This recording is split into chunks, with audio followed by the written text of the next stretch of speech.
আমরা যদি assertive two imperative শিখতে চাই, সবার আগে একটু অ্যাসার্টিভ বাক্য সম্পর্কে জানো। অ্যাসার্টিভ বাক্যটা আসলে কি? আমরা জানি যে অ্যাসার্টিভ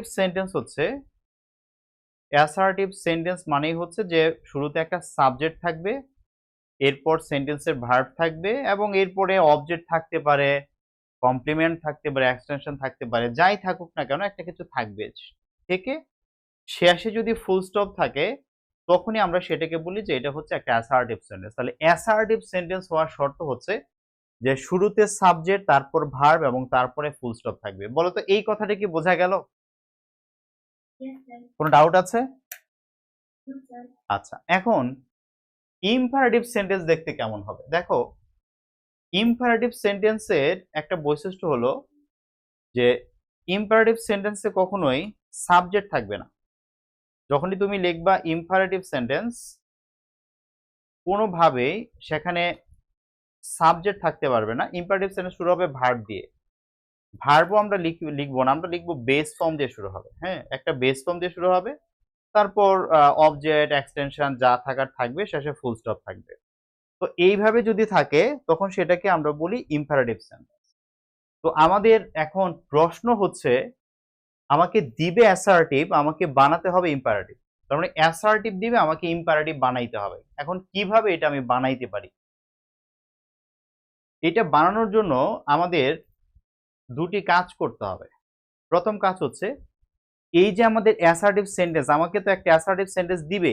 দেখো, আমাকে একটি অ্যাসার্টিভ সেন্টেন্স দিবে এবং সেই অ্যাসার্টিভ সেন্টেন্সের দিকে তাকালে আমি দেখব যে সেখানে একটা সাবজেক্ট আছে, এরপরে ভার্ব আছে, এরপর বাকি যা থাকার থাকবে, শেষে ফুল স্টপ থাকবে। তো প্রথম কাজ হচ্ছে আমাদের এই সাবজেক্টটার দিকে তাকাতে হবে। এখানে সাবজেক্ট দুই রকম থাকতে পারে। একটা হচ্ছে যদি ইউ থাকে, যদি এখানে ইউ লেখা থাকে তাহলে আমরা একটা পদ্ধতিতে সেই বাক্যটাকে ইম্পারেটিভ করতে পারবো। ইউ থাকলে একটা প্রক্রিয়াতে হবে। যদি এখানে ইউ না থাকে, ইউ না থেকে ধরো এখানে যদি আই থাকে, যদি এখানে উই থাকে, যদি এখানে হি থাকে, যদি এখানে দে থাকে, অর্থাৎ ইউ না থেকে যে কোনো কিছু থাকলে তাহলে আমাদের ২ নম্বর পদ্ধতিতে চলে যেতে হবে। তাহলে ইউ থাকলে আমরা একভাবে করব, ইউ না থাকলে আমরা আরেকভাবে করব। আদিবা কি বলেছে বলো? অন্যভাবে করব। ঠিক আছে, আমাদের ২ নম্বর যে প্রসেস আছে সেটাতে চলে যাব। তো আমরা প্রথমে এই ১ নম্বর যে প্রসেস সিস্টেম আছে, আমরা ১ নাম্বারটা নিয়ে কথা বলি যে আমরা ধরে নিব যে আমাদের যে সেন্টেন্স গুলো এখানে থাকবে সবার সাথে ইউ আছে। হ্যাঁ, তো ইউ থাকলে কি করতে হবে আগে এটা আমরা শিখি। এটা হচ্ছে আমাদের নাম্বার 1। ইউ থাকলে, যদি দেখি সাবজেক্ট ইউ আছে কি করব? ইউ থাকলে কি কি করতে হবে শোনো। প্রথম কথা হচ্ছে যে ইউ যদি থাকে, যদি সেন্টেন্সের মধ্যে দেখো ইউ আছে, প্রথম কথা হচ্ছে ইউ বাদ, ইউ লেখা যাবে না। প্রথম কথা কি ইউ বাদ। এরপর সেন্টেন্সে যদি কোনো অক্সিলারি ভার্ব থাকে, অক্সিলারি ভার্ব যদি থাকে সেটি মোডাল অক্সিলারি হোক বা অন্য কোনো অক্সিলারি ভার্ব হোক, যেটাই থাকুক সেটিও বাদ, সেটিকেও রাখা যাবে না, উঠিয়ে দিতে হবে।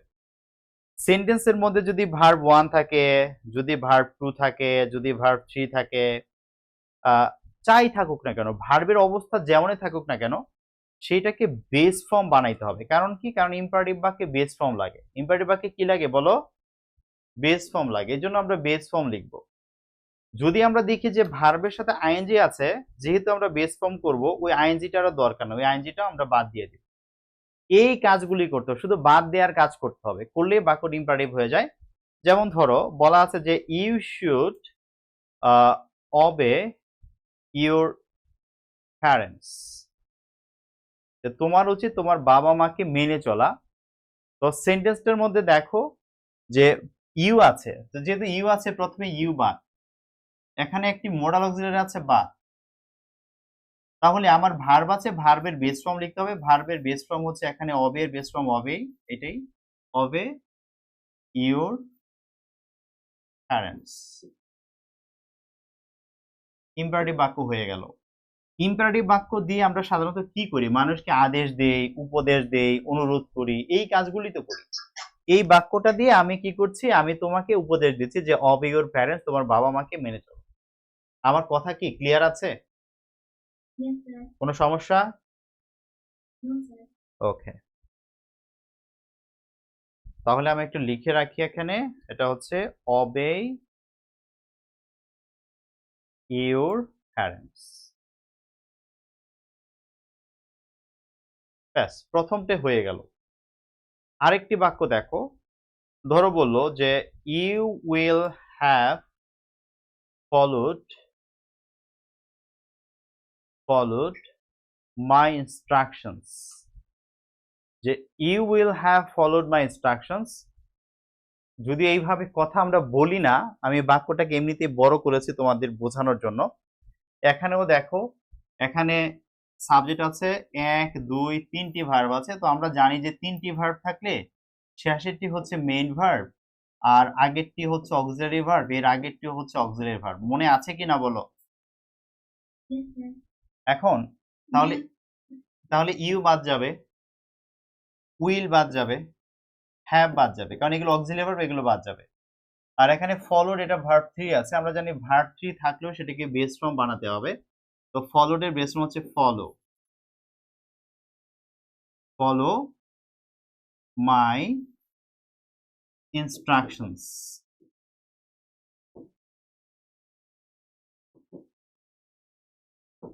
দেখো বুঝতে পারছো কিনা? ফলো মাই ইনস্ট্রাকশনস ইম্পারেটিভ হয়ে গেল। তাহলে তোমাদের একটি বাক্য করতে দেই, দেখি তোমরা পারো কিনা। এটা তো হচ্ছে ফলো মাই ইনস্ট্রাকশনস, এটি কি হবে বলো? ইউ আর ডুইং রাইট, তুমি ঠিক করছো, ঠিক আছে। এটা কি হবে বলো?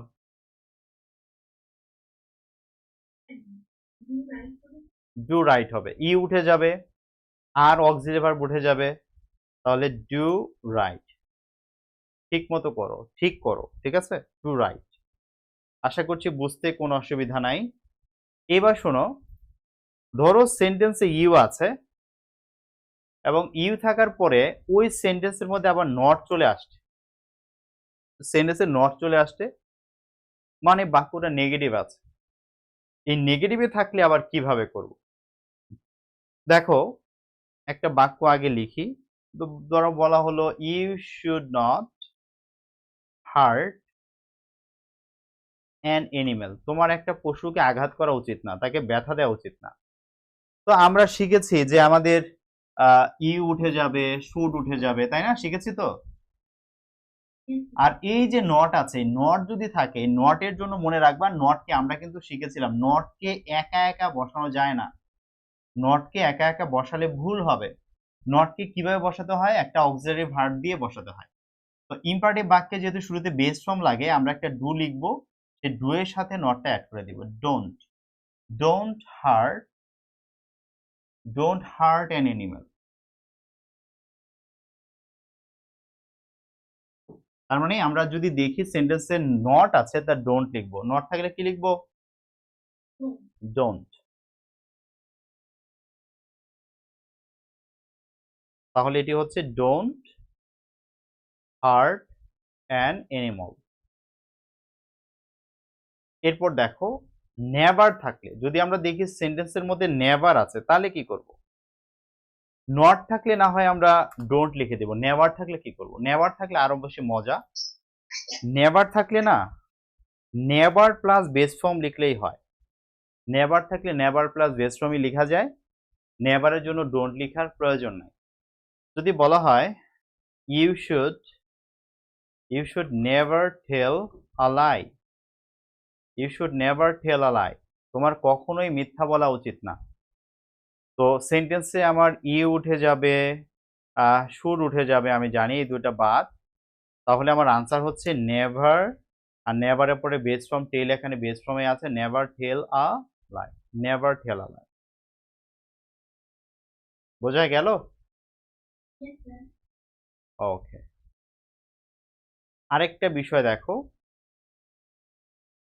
কিছু অ্যাডভার্ব আছে সেন্টেন্সে, আমরা দেখি অ্যাডভার্ব গুলো অনেক সময় ভার্বের সাথে থাকে। যেমন বলা হলো যে ইউ শুড অলওয়েজ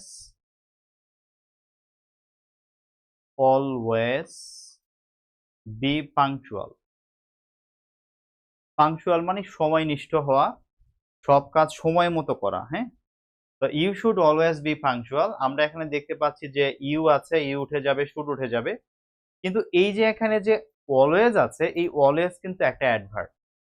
তো যদি সেন্টেন্সে অ্যাডভার্ব থাকে, মনে রাখবা অ্যাডভার্ব থাকলে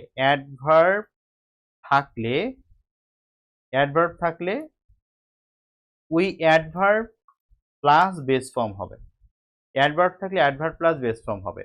আর তোমরা এটার সাথে আসলে মিলিয়ে পড়তে পারো, এই যে এখানে নেভার লিখেছো না, নেভারও কিন্তু একটা অ্যাডভার্ব। নেভার নিজেও একটা অ্যাডভার্ব। ডোন্টের যে নট লেখো, নটও একটা অ্যাডভার্ব। এগুলো সব অ্যাডভার্বই। হ্যাঁ, তো যদি কখনো অ্যাডভার্ব থাকে, ওই অ্যাডভার্ব প্লাস বেস ফর্ম লিখতে হয়। তো আমরা এই বাক্যটাকে আমরা ইম্পারেটিভ করার জন্য লিখতে পারি যে অলওয়েজ বি পাংচুয়াল। ব্যাস, আমাদের ইম্পারেটিভ হয়ে গেল। বোঝা গেল? বলো। তাহলে কি শিখলাম? আমি যদি একটু রিভিউ করি, দেখো, একটু রিভিউ যদি করি, আমরা শিখলাম যে ইউ থাকলে ইউ উঠে যাবে, অক্সিলারি ভার্ব থাকলে উঠে যাবে, ভার্ব 1 থাকুক, ভার্ব 2 থাকুক, ভার্ব 3 থাকুক, যাই থাকুক না কেন বেস ফর্ম লিখবো, কারণ ইম্পারেটিভ সেন্টেন্স বেস ফর্ম দিয়ে শুরু হয়। আইএনজি থাকলে উঠে যাবে। আর এখানে শিখলাম যে নট থাকলে ডোন্ট ইউজ করতে হবে, নেভার থাকলে never plus base form use করতে হবে, আর অ্যাডভার্ব থাকলে adverb plus base form use করতে হবে। একদম মাথায় ঢুকে গেছে না? তাহলে আমাদের যে হোমওয়ার্ক ছিল, আমাদের হোমওয়ার্কের শিট কিন্তু দেয়া আছে না? তবু আমি একটু দেখিয়ে দিই। অনেকে বলবে, স্যার আমি তো বুঝতে পারি না, কোথা থেকে হোমওয়ার্ক দিয়েছেন আপনি, আমি বুঝতে পারছি না। এরকমের সহজ সরল অনেকে আছে। এই যে দেখো, আমাদের ওয়ার্কশিটের একদম শেষ দিকে আছে অ্যাসার্টিভ টু ইম্পারেটিভ। তো এখানে অনেকগুলো সেন্টেন্স ইউ দিয়ে, দেখো ইউ দিয়ে অনেকগুলো সেন্টেন্স আছে। তোমরা এই সেন্টেন্সগুলো যদি প্র্যাকটিস করো, দেখবে যে কোনোটাই আর সমস্যা হচ্ছে না। আর আগামী ক্লাসে আমি এই প্রশ্নগুলো আবার একবার মানে সলভ করে দেখাবো, তখন আরো ভালো করে ক্যাচ করতে পারবা, ভুল থাকলে সমাধান করে নিতে পারবা। আর নেক্সট টাইম যখন আবার নেক্সট সাইকেলে আমরা ঢুকবো, তখন আমরা বোর্ড কোশ্চেন গুলো সলভ করব। তখন দেখা যাবে যে এই রিলেটেড বিগত বছরের প্রশ্নগুলো করা হয়ে যাচ্ছে, তখন আমাদের কনফিডেন্সটা আরো বুস্ট হবে। ঠিক আছে? তো আমাদের হোমওয়ার্ক ছিল এই 65 পর্যন্ত যে বাক্যগুলো আছে সবগুলোতে ইউ আছে, সবগুলোতে ইউ আছে। তো ইউ এর গুলো আমরা পেরে গেলাম। এইবার চলো নাম্বার 66 এ যাই। এখান থেকে হচ্ছে ইউ নাই। এখন ইউ না থাকলে কি করব? ইউ যদি না থাকে কি করব? দেখো, যদি সেন্টেন্সে ইউ না থাকে তাহলে একটা কাজ করতে হবে। ইউ যদি না থাকে, ইউ না থাকলে প্রথম কাজ হচ্ছে, ইউ না থাকলে আমাকে প্রথমে একটা লেট লিখতে হবে, লেট। ইউ না থাকলেই শুরুতে আমাকে একটা লেট লিখতে হবে। কেমন বিষয়টা? বিষয়টা ধরো ধরো বলা হলো যে we should walk in the morning. আমাদের সকালবেলা হাঁটা উচিত। আমি দেখলাম যে এখানে যে সাবজেক্ট আছে, উই আছে, ইউ নাই। উই আছে কিন্তু ইউ নাই। যখনই ইউ নাই, তখনই মনে করতে হবে যে আমাকে লেট ব্যবহার করতে হবে। প্রথমে লেট লিখবো। প্রথমে কি লিখবো বলো আদিবা? কেন লিখবো? ইউ নেই। ইউ না থাকলেই আমরা প্রথমে লেট লিখবো। লেট লেখার পরে যেটা করব, এখানে যে সাবজেক্টটা থাকবে এই সাবজেক্টের অবজেক্টিভ ফর্ম লিখবো, অবজেক্টিভ ফর্ম। উই থেকে কি হয়? উই থেকে হচ্ছে আস। তাহলে এখানে শুরুতে আস লিখবো, আস লিখবো। আর আমরা জানি যে অক্সিলারি ভার্ব উঠে যায়, অক্সিলারি ভার্ব লাগে না, অক্সিলারি ভার্বের কোনো দরকার নাই ইম্পারেটিভ সেন্টেন্সে। অক্সিলারি ভার্ব উঠে যাবে। এই অবজেক্টের পরে আমরা তারপর কি করব? ওই যে বেস ফর্ম লেখা লাগে, আমরা সেই বেস ফর্মটা লিখবো। বেস ফর্ম, বেস ফর্ম থেকে বাকি অংশটা লিখে দিলে আমাদের বাক্যটা কি হয়ে যাবে? ইম্পারেটিভ হয়ে যাবে। ঠিক আছে? যেমন এই বাক্যটাকে যদি আমি এখন চেঞ্জ করি, যেহেতু এখানে ইউ নাই, সো শুরুতে লিখব লেট। অবজেক্ট, এই আস এর অবজেক্ট হচ্ছে, উই এর অবজেক্ট হচ্ছে আস, শুড উঠে গেল, আর এটার বেস ফর্ম হচ্ছে ওয়াক, ওয়াক। আর আছে ইন দ্য মর্নিং, তাহলে ইন দ্য মর্নিং। ব্যাস, ইম্পারেটিভ হয়ে গেল।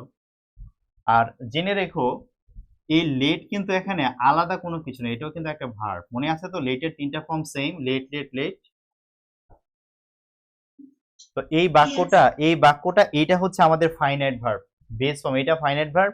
আর এই ওয়ার্কটা হচ্ছে নন ফাইনাইট ভার্ব। এই ওয়ার্কের আগে একটা মনে মনে টু আছে, এটা হচ্ছে বেয়ার ইনফিনিটিভ, মানে একটা টু থাকার কথা কিন্তু টুটা লিখে নাই। কেন লিখে নাই? ওই যে আমরা পড়েছিলাম লেটের ক্ষেত্রে টু দেয়া যায় না। দেখো প্রাথমিক ভাবে পড়েছিলাম লেটের পরে কি দেয়া যায় না, টু দেয়া যায় না। ঠিক আছে, এই কারণে টুটা লিখে নাই, এটাকে মনে মনে একটা টু আছে। Let us walk in the morning, পারবো কিনা? ঠিক আছে, তাহলে এটা গেল একটা। হ্যাঁ, একটা বিষয় আমি একটু লিখে রাখি। লেটের পরে আমরা কি করব, অবজেক্ট লিখব, তারপর বেস ফর্ম লিখব, তারপর বাকি অংশ লিখে ফুল স্টপ দিব, আমাদের ইম্পারেটিভ হয়ে যাবে। আরেকটা সেন্টেন্স দেখাই। তো লেখা আছে হি ওয়াজ স্লিপিং দেয়ার, সে সেখানে ঘুমাচ্ছিল। এখন ইম্পারেটিভ করতে দিলে প্রথমে লেট, হি থেকে হিম, ওয়াজ উঠে যাবে, স্লিপের বেস ফর্ম হচ্ছে স্লিপ, আইএনজি লাগবে না, লেট হিম স্লিপ দেয়ার, লেট হিম স্লিপ দেয়ার। ওকে, এই হচ্ছে আমাদের ইম্পারেটিভ সেন্টেন্স। আর মনে রেখো ইম্পারেটিভ সেন্টেন্স সবসময় প্রেজেন্ট টেন্স হয়, ইম্পারেটিভ সেন্টেন্স কখনোই পাস্ট বা ফিউচার টেন্স হয় না। সবসময় কোন টেন্স হয়? Present tense. এগুলো সব প্রেজেন্ট টেন্স হয়েছে যেগুলো আমরা ইম্পারেটিভ করেছি। এখন শোনো, এই রকমের ইউ নেই এমন বাক্য তো নট থাকতে পারে, এমন বাক্য তো নেভার থাকতে পারে। মনে রাখবা নট যদি থাকে তো লেট নট ইউজ করতে হবে। আগে নট থাকলে লিখতাম ডোন্ট, আর এখন নট থাকলে লিখতে হবে লেট নট। আগে ডু এর সাথে নট বসিয়ে দিতাম, এখন লেটের সাথে নট আমাকে দিয়ে দিতে হবে। যদি সেন্টেন্সে নেভার থাকে তাহলে আমি লিখবো লেট নেভার। এগুলো কিন্তু মুখস্থ করার বিষয় না, জাস্ট একটু দেখে নিবা আর হোমওয়ার্কটা ভালো করে করলেই দেখবা ক্লিয়ার হয়ে গেছে। একটি সেন্টেন্স দেখো, ধরো বলা হলো যে Rana does not work for them, Rana তাদের জন্য কাজ করে না। এখানে কি ইউ আছে না নাই? না থাকলেই শুরুতেই লাগবে লেট, তাই না? শুরুতে লিখলাম লেট। এবার রানার অবজেক্ট কি? রানার অবজেক্ট রানা নিজেই, রানার অবজেক্ট রানা নিজেই। আর ডাজ উঠে যাবে, আর এই যে নট আছে এই নটটা কার সাথে বসে যাবে? লেটের সাথে বসে যাবে, কারণ লেট নট হবে, এই জন্য এই নটটাকে এখানে নিয়ে আসলাম। হ্যাঁ, এখানে নিয়ে দিলাম লেট নট রানা। আর ওয়ার্কের বেস ফর্ম হচ্ছে, ওয়ার্কের বেস ফর্ম ওয়ার্ক নিজেই, let not Rana work for them, let not Rana work for them. বোঝা গেল?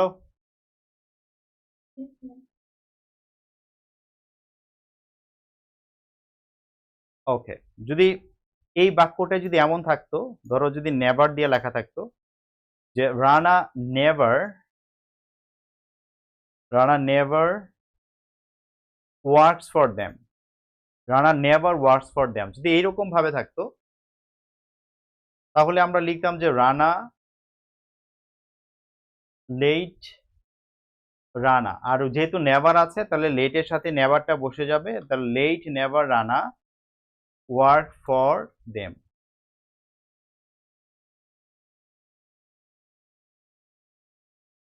লেট নেভার রানা work for them. Any doubt? Okay, কোনো ডাউট নাই। যদি ডাউট না থাকে তাহলে এই বাক্যটা তোমরা নিজেরা সলভ করো। He does not work for me. এই বাক্যটা তোমরা চেঞ্জ করো, লেখো, দ্রুত লেখো, খাতায় লিখো। এখান থেকে একটা মজা জিনিস শিখবো। সব মজা কিন্তু আনন্দ দেয় না, জানো তো? সব মজা কিন্তু আনন্দ দেয় না, কিছু কিছু মজা কষ্ট দেয়। এই মজাটা আমাদের একটু কষ্ট দিবে।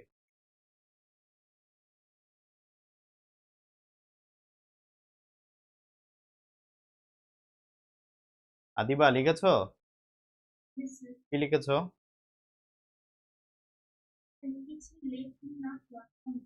Let him not. হাই, তুমি নটটা পরে দিলা কেন?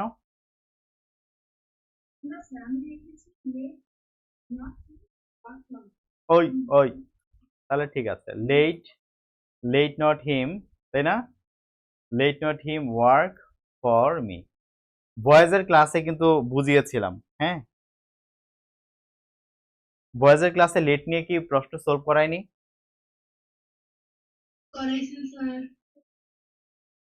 তাহলে তো একটু মনে পড়ার কথা। একটা জিনিস মনে করে দেখো, তোমাদের বলেছিলাম যে এই শব্দটা যদি প্রনাউন হয় তাহলে নটটা আগে না লিখে পরে লিখতে হয়, মনে আছে? আর যদি নাউন হতো, ধরো যদি রানা হতো, তাহলে নটটা আগে লিখলেই হতো। নাউন যদি থাকে, নাউনের আগে নট, নাউনের আগে নেভার। কিন্তু যদি প্রনাউন থাকে তখন নটটা সেই প্রনাউনের পরে চলে যায়, প্রনাউনের পরে নট, প্রনাউনের পরে নেভার। মনে পড়ে কিনা বলো? তার মানে ভুলে গেছো। তো সেম যদি আমরা সেন্টেন্সের মধ্যে দেখি এইভাবে যে লেটের সাথে নট নেভার ইউজ করতে হবে, তখন আমাকে এটা মনে করতে হবে যে পার্ট অফ স্পিচ পড়ার সময় না মানে নাউন আগে বসি, আগে পড়ি। নাউন যেহেতু আগে পড়ি তাহলে নাউনের আগে নট নেভার, আর প্রনাউন যেহেতু পরে পড়ি প্রনাউনের পরে নট নেভার। ঠিক আছে, আমরা এভাবে মনে রাখবো আর কি। সো আমাদের এই আনসারটা ভুল আছে, এটা লেট নট হিম লেখা যাবে না, আমাদেরকে লিখতে হবে লেট হিম নট। নটটা পরে চলে যাবে কারণ প্রনাউন আছে। ক্লিয়ার?